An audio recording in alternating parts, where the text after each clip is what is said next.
বিসমিল্লাহির রহমানির রহিম। প্রিয় এলাকাবাসী, মুরব্বীবর্গ, মা বোনেরা, আমার দলীয় সহকর্মীবৃন্দ, বিরোধী দলীয় সংসদ সদস্যবৃন্দ, আসসালামু আলাইকুম। আসসালামু আলাইকুম। কেমন আছেন আপনারা? ভালো আছেন? আলহামদুলিল্লাহ।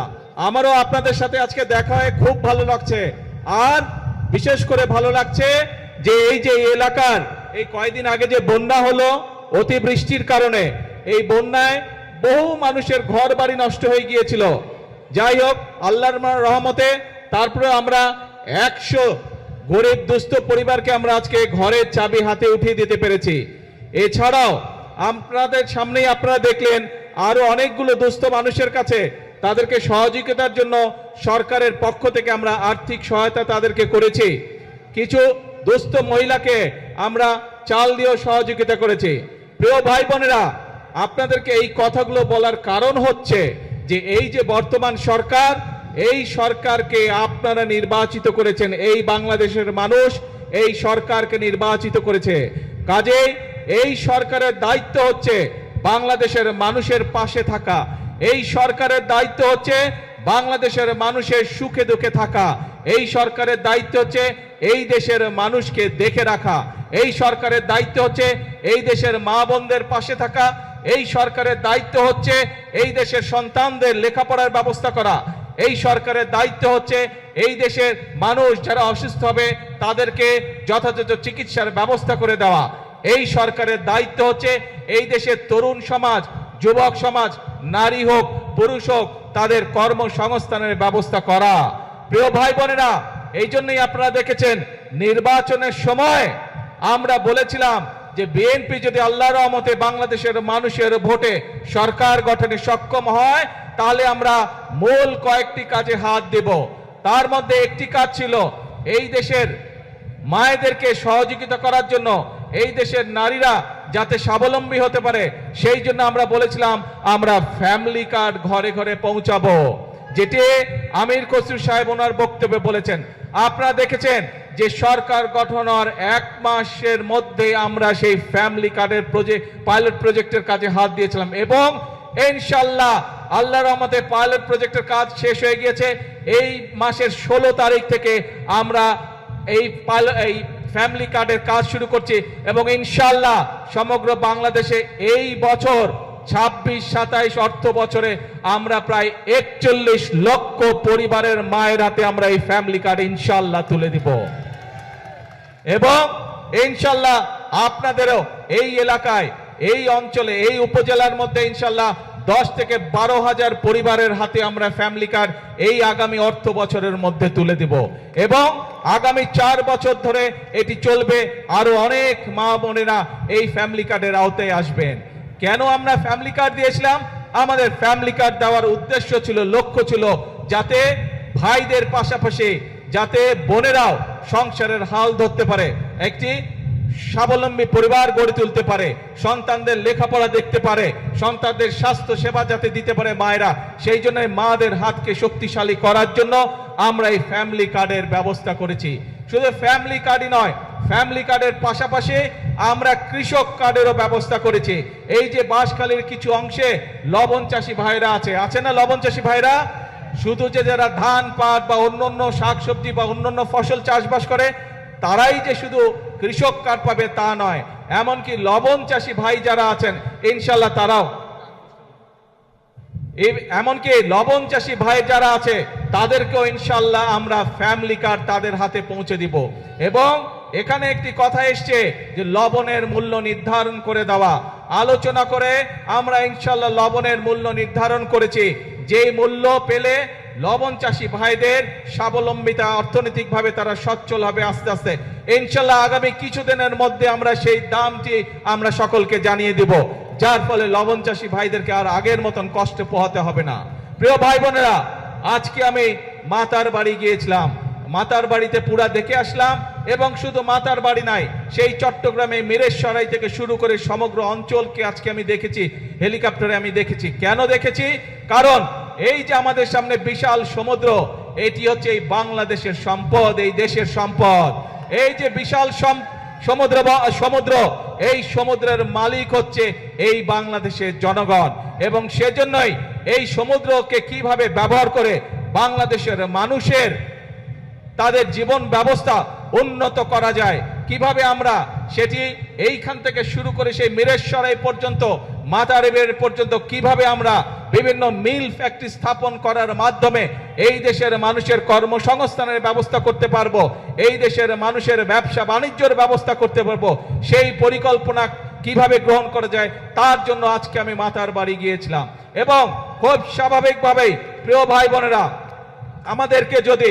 আমাদের কয়েকদিন আগে আপনারা দেখেছেন চট্টগ্রামে আমির খসরু সাহেব এবং সালাউদ্দিন সাহেব দুজনের গিয়েছিলেন চায়নাকে আমরা একটি বিরাট বড় জায়গা দিয়েছি। এই যে চায়না থেকে আমি ঘুরে আসলাম, তাদের সাথে আমি কথা বলেছি, সেখানে তারা কয়েক শত মিল কারখানা তৈরি করবে এবং এই মিল কারখানাগুলোতে সমগ্র চট্টগ্রামের মানুষ ইনশাআল্লাহ সেখানে কাজ করার সুযোগ পাবে। তার ফলে আমাদের যেমন একদিকে বেকার সমস্যার সমাধান করা সম্ভব হবে, একই সাথে আমরা ইনশাআল্লাহ বহু বৈদেশিক মুদ্রা অর্জন করব। যেই বৈদেশিক মুদ্রা অর্জন করার মাধ্যমে আমরা এই দেশের অর্থনীতি শক্তিশালী করব, সেই বৈদেশিক মুদ্রা দিয়ে আমরা এই দেশের মানুষের, এই দেশের সন্তানদের শিক্ষা ব্যবস্থাকে গড়ে তুলব। সেই বৈদেশিক মুদ্রা অর্জনের মাধ্যমে আমরা এই দেশের বাংলাদেশের মানুষের স্বাস্থ্য সেবাকে আমরা গড়ে তুলব। আপনারা নিশ্চয়ই এর মধ্যে জানতে পেরেছেন যে আমরা যে উপজেলা পর্যায়ে যে 50 সদস্যের যে হাসপাতাল আছে, 50 বেডের যে হাসপাতাল আছে, এই 50 বেডের হাসপাতালে 30 বেড করে গিয়েছিলেন শহীদ রাষ্ট্রপতি জিয়াউর রহমান। পরবর্তীতে বেগম খালেদা জিয়া যখন সরকার গঠন করেছেন, বাকি 20 বেড যোগ করেছিলেন উনি। আজকে আপনাদের এই বর্তমান বিএনপি সরকার, যেই সরকার আপনাদের সরকার, যেই সরকার জনগণকে নিয়ে কাজ করে, এই সরকার সিদ্ধান্ত গ্রহণ করেছে এই 50 বেডের হাসপাতালকে যাতে প্রত্যেক উপজেলার মানুষ ভালোভাবে স্বাস্থ্য সেবা পায়, সেই জন্য এই 50 বেডের হাসপাতালকে আমরা ইনশাআল্লাহ আগামী 5 বছরের মধ্যে প্রত্যেকটি উপজেলা, 503টি উপজেলা সমগ্র বাংলাদেশে প্রত্যেকটি উপজেলা হাসপাতালকে আমরা 101 বেডে উন্নীত করব ইনশাআল্লাহ।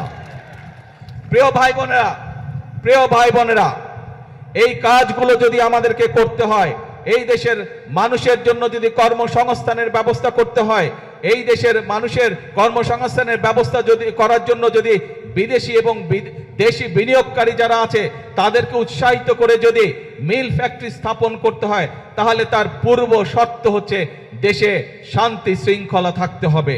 দেশে বিশৃঙ্খলা থাকলে চলবে না।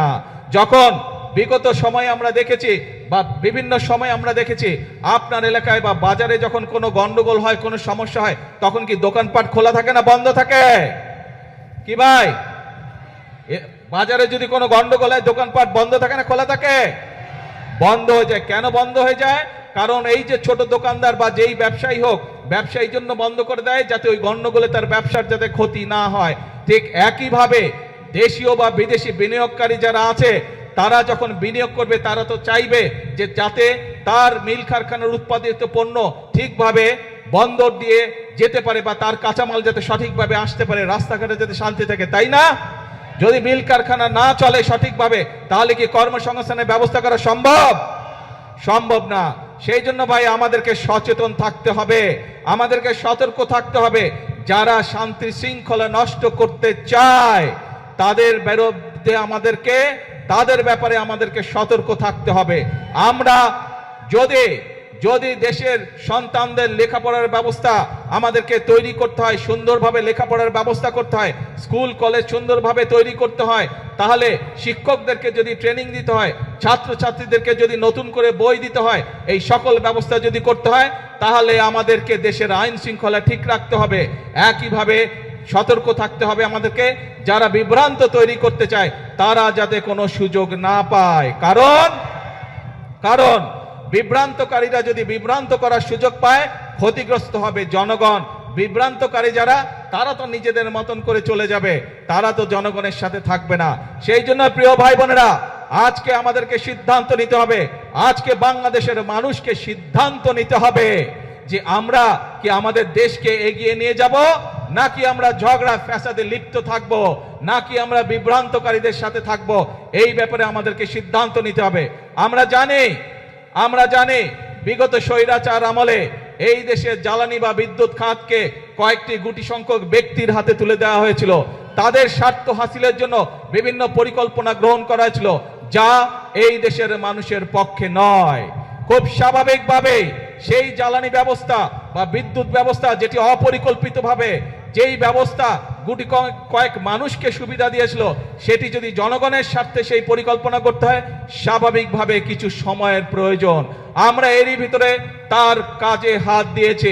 ইনশাল্লাহ সমগ্র বাংলাদেশের মানুষের সামনে আগামী 10 বছর আমাদের জ্বালানি পরিকল্পনা কি হবে, আগামী 10 বছর ইনশাল্লাহ বাংলাদেশের বিদ্যুৎ ব্যবস্থা কি হবে, সেই প্রস্তাবনা আমরা জাতীয় সংসদে উপস্থাপন করব।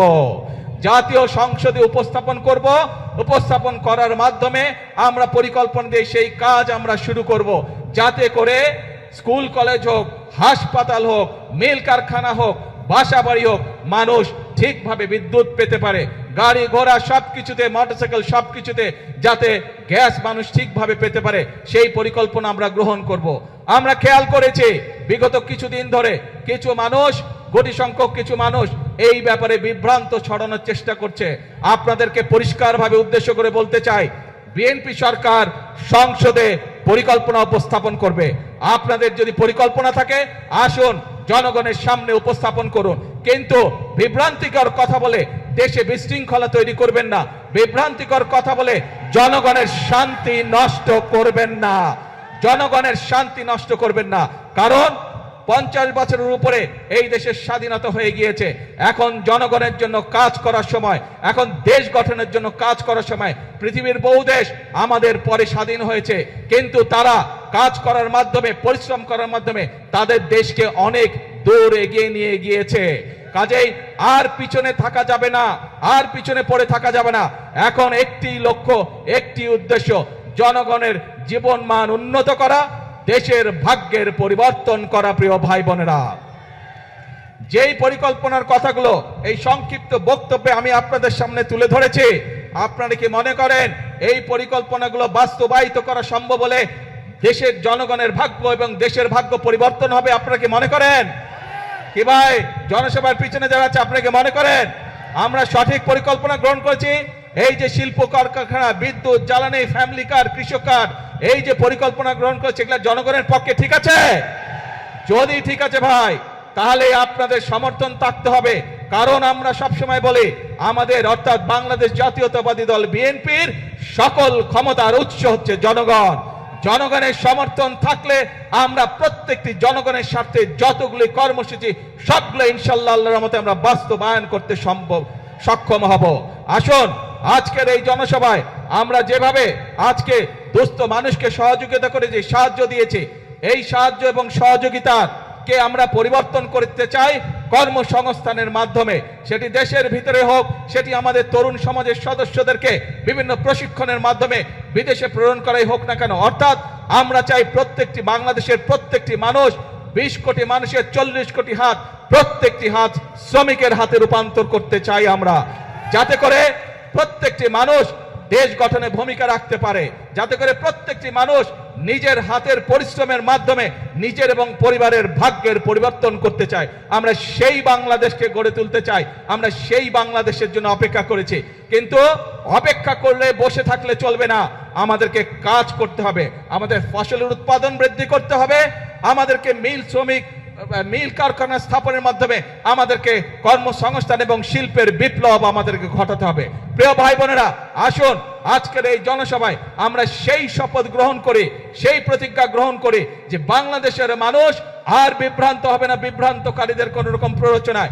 বাংলাদেশের মানুষ এখন সামনের দিকে যাবে, বাংলাদেশের মানুষ নিজেদের ভাগ্যের পরিবর্তন করবে, বাংলাদেশের মানুষ একই সাথে তার দেশের ভাগ্যের পরিবর্তন করবে। এবং সেই জন্যই আমরা বলি, করব কাজ, করব দেশ, সবার আগে করব কাজ, করব দেশ, ইয়েস, সবার জন্য বাংলাদেশ। আজকে তাহলে এই পর্যন্ত থাকলো। আপনারা নিশ্চয়ই খেয়াল করেছেন, 1 মিনিট ভাই, স্লোগান দিস না ভাই, স্লোগান দিস না, কথা শুন ভাই, কথা বলতে দে, শান্ত হয়ে বস। আপনারা সবই হবে, ধৈর্য ধরতে হবে, ধৈর্য ধরতে হবে, সবই হবে। আপনাদের এই এলাকায় চট্টগ্রাম থেকে আমরা রাষ্ট্রের, ভাই সময় লাগবে তো বেরিবাদ নাকি, এতক্ষণ কি বললাম কিছুই বুঝলো না। বসো। আপনাদের চট্টগ্রাম থেকে আমরা দুইজন গুরুত্বপূর্ণ ব্যক্তিকে সরকারের গুরুত্বপূর্ণ দুইটি মন্ত্রণালয়ের দায়িত্ব দিয়েছি। একটি হচ্ছে অর্থ মন্ত্রণালয়, আর একটি হচ্ছে স্বরাষ্ট্র মন্ত্রণালয়। যেই বিভাগে এরকম দুটি গুরুত্বপূর্ণ মন্ত্রণালয়ের দায়িত্বে নিয়োজিত দুইজন ব্যক্তি আছে, সেই এলাকার উন্নয়ন কেউ ঠেকিয়ে রাখতে পারবে না ইনশাআল্লাহ। আজ এই পর্যন্ত থাকলো, এরপরে যখন কাজ শুরু হবে ইনশাআল্লাহ আপনাদের সাথে আবার আসবো, আবার দেখা হবে। আর বেড়িবাঁধ এইটি আমাদের মূল পরিকল্পনার একটি অংশ, ইনশাআল্লাহ বেড়িবাঁধের কাজও শুরু হবে। আল্লাহ হাফেজ। বাংলাদেশ জিন্দাবাদ, বাংলাদেশ জাতীয়তাবাদী দল জিন্দাবাদ। আসসালামু আলাইকুম।